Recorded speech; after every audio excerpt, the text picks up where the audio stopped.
Situata në spitale është çnjerëzore, është në terrenin e krimeve kundër njerëzimit. Pse është kjo? Sepse të smurët në spitalet tona vdesin nga mungesa e ilaçeve për të mjekuar sëmundjet e tyre të rënda.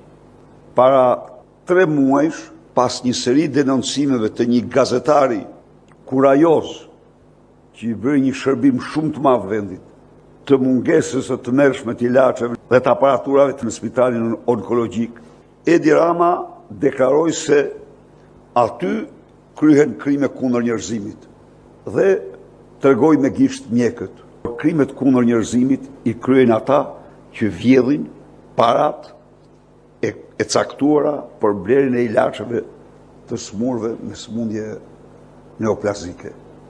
Ata janë autorët e vërtet dhe janë ministri, drejtori dhe mbiministri.